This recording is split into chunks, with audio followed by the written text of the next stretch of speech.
বলছেন লেখক, আল আয়াদু ফিল ইসলামের সালাসা, ইসলামে তিনটি উৎসব ঈদ রয়েছে।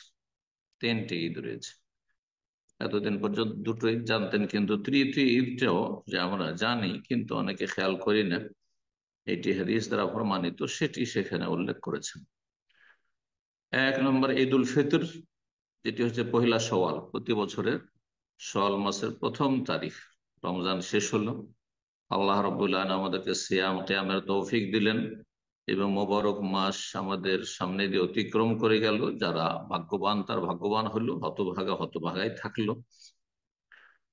তারপরে আল্লাহর শুকরানা হিসাবে এই ঈদ উৎসব খুশির সময়, আর ইসলামের খুশি প্রকাশ করতে হবে এবং খুশি মানাতে হবে আল্লাহর শুকরিয়ার মাধ্যমে, ইবাদত বন্দেগীর মাধ্যমে। সালাত হচ্ছে আল্লাহ রাব্বুল আলমিনের শুকরিয়ার জন্য সালাতুল ঈদ। দ্বিতীয় ঈদ হচ্ছে ঈদ উল আজহা। জি। আর ঈদ উল ফিতরের তুলনায় ঈদ উল আজহার ঈদ বেশি বড়। এটি হচ্ছে জিলহজ মাসের 10 তারিখ। জিলহজ মাসের 10 তারিখ। জি। আর এই সময়টাই পহিলা জিলহজ থেকে 10 জিলহজ পর্যন্ত এটি গোটা বছর মধ্যে সবচেয়ে উৎকৃষ্ট উত্তম দিন। জি। আফজাল আইয়ামের দুনিয়া,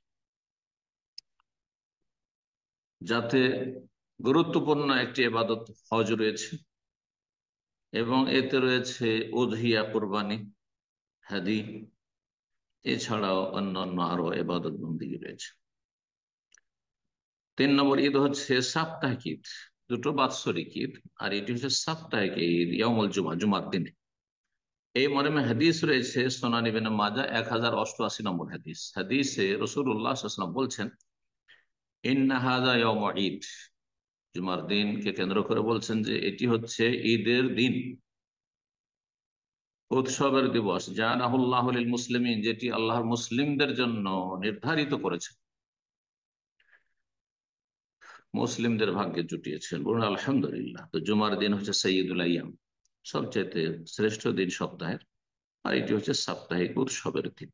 এই উৎসবে আল্লাহ রাব্বুল আলামিন বাজামাত, এলাকার সমস্ত মানুষ একত্রিত হয়ে, যারা উক্ত মসজিদে দেখা সাক্ষাতের সুযোগ পায় না, তারা সপ্তাহে একদিন জুমা মসজিদে দেখা সাক্ষাৎ করবে এবং ভুল বোঝাবুঝি থাকলে সেটা দূর হবে, ভালোবাসা সম্প্রীতি বাড়বে, মানুষ একে অপরের সমস্যার সমাধান জানবে এবং সেখান থেকে ইমাম খতিব সঠিক দিক নির্দেশনা দেবেন দেশকে, জাতিকে, এলাকার মানুষকে।